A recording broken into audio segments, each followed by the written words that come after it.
not about we're another gonna do like footstep. that. Just don't step backwards whenever you do. Careful, Christian. Straight Now turn it. Hey Andy! Oh, fucking dying again. Why'd the blind miner fall down the well? That's fucking dying. Move this disc in every direction. You get. I think they have a conversation. He's on the other side of the door. He's on the ship that left. They're talking on the radio here. The Corbelan set, the cockpit, was unbelievable to be in, and it's built on a gimbal. So we actually got to feel what it was like to take off and to be in turbulence. And there's a lot of these sets really help with the acting because you're really just reacting to what is in front of you. And they're absolutely incredible and massive and so immersive. So every single set I've been on is impressive. I mean, it's such a gift to be filming in sets like this and also to be filming chronologically. It does a lot of the work for you. I got you.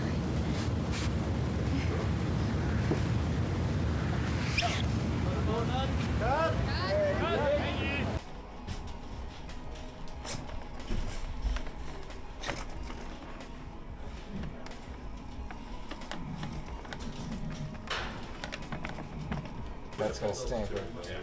Whatever. Okay, whatever works. Whatever you had planned. Okay. You're just gonna have to get it back off, right? I just didn't want to use anything else. No, once it's in, it's in.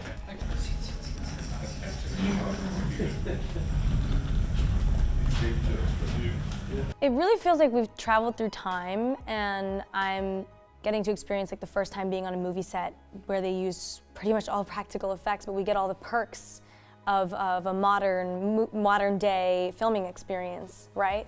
Because back then they didn't have that kind of a budget. Back then they didn't have like the tools and techniques that we have now because we've adapted to, you know, fast-paced kind of work environment. We have less time to film a movie.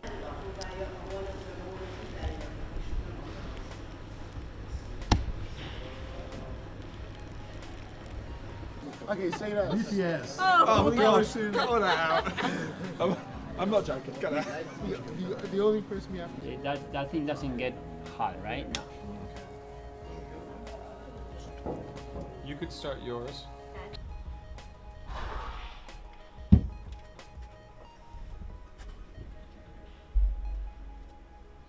It takes place 20 years after the original movie, so that's roughly 20 years before the second movie.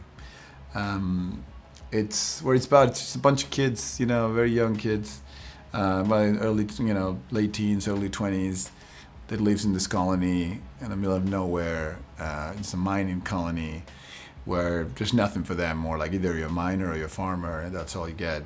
And they dream about leaving that place, right? So they early in the story they come up with a plan, a dangerous plan, that will have them break into a Weyland-Yutani facility, which is the company that we've seen in all these movies that runs the colony. Oh, we can cut it back. Yeah. All the tree. Sure.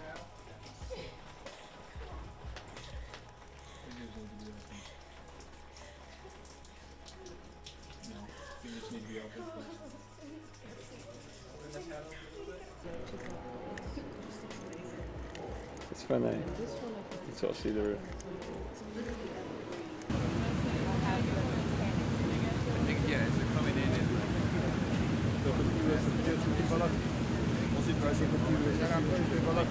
Aliens to me were weapons. Yeah. And the next answer is then to do what? To destroy where? Yeah. So maybe they were originally designed to come and find the various planets in the galaxy. One would be Earth, where they arrive with these aliens, let two out, and they would give it a year and they'd clean it up, right? Yeah. So it was technology, always.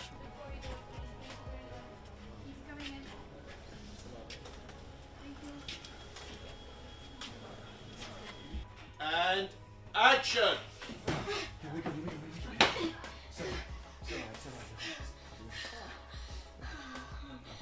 There's so much more.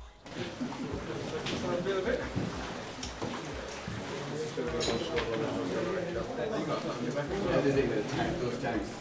would be happy. Yeah. Wait.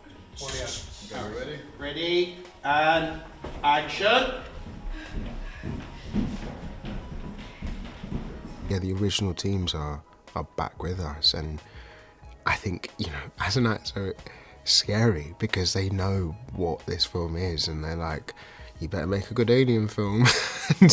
and sometimes we're like, oh God, they're gonna hate it. And, you know, there's nothing more gratifying when they come up to us and they're like, I had goosebumps, like this is amazing.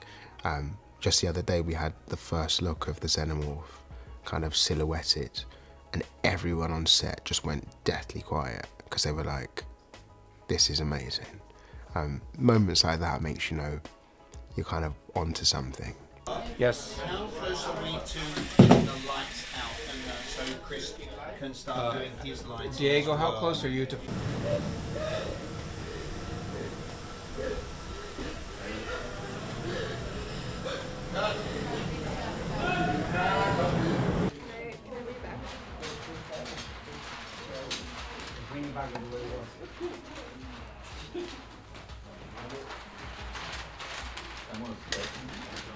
No, they went down. Hey!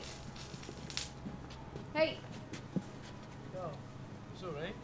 What time is it? I told you she'd show up. Our Xena was a slightly different design, but all based on the original Alien film. So to most people, it looked very similar. And then we're matching the amazing practicals that were built by Legacy. The team there did an amazing job, and we've been able to start with that where we need to do the augmentation, whether it's adding the tail to the animatronic or to the suit, or a full version of it, like I said, if he has to fly or move in zero G. It's all based off those physical suits. Yeah, so Oh, we get a show and tell. see there's the little inner mouth, so that thing functions. No way he's got a grill. And he's got snarl.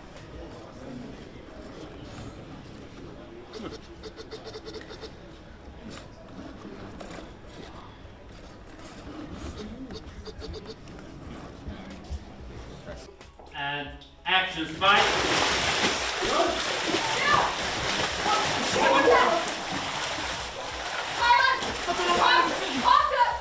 Number 2, 1, 2, 3. About there, right? Yeah. The colony we built for the start of the shot, when camera kind of pans down and we follow Rain and Andy through the whole colony, we started with the exterior build of what we are saying is Rain's trailer. And then we followed through the colony, all within a location, and we landed on the colony affairs.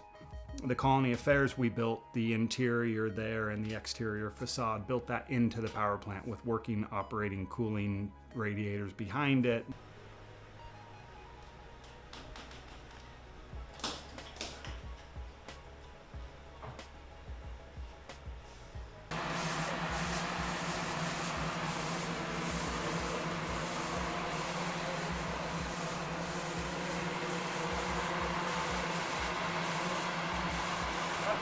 Me.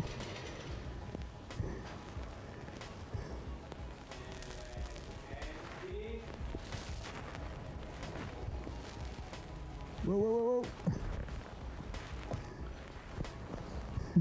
Andy is all she has, and she's put into a terrible position of having to choose a life of survival, and bringing her brother along. So we watch her struggle with that decision. And Andy is a synthetic. So it explores what being human really means, and what you do for your family.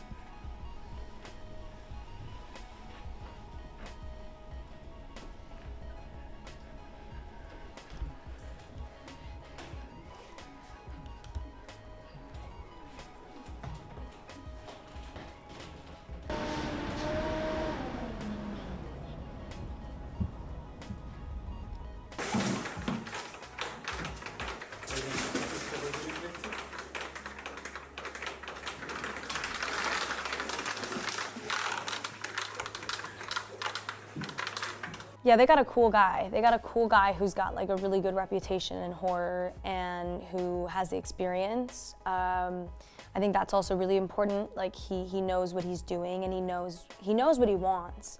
And he also doesn't take no for an answer in a good way. You know, when he has a vision or an idea, he follows through, and that's something that I've learned from him as well. Just his ability to execute something, and as somebody who wants to be a director, I'm learning so much from every day. They don't need to fly up, they just need to get back to their feet with no effort, basically. Okay, and the...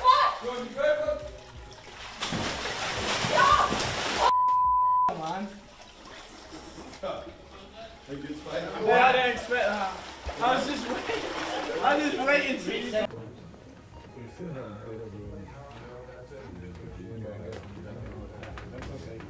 This will speed up her metabolism.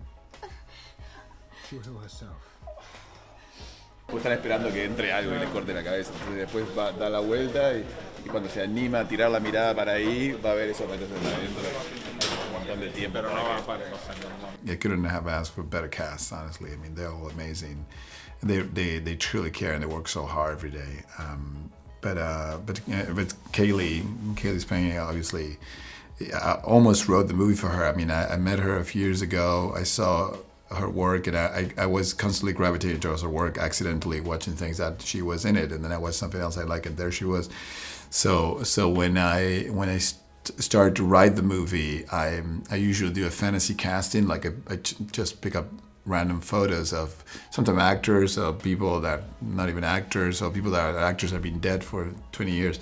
And I put them on the board, on the wall, so I have a face to connect with the character I'm writing. And the first photo that went up at the board was Cailee's photo.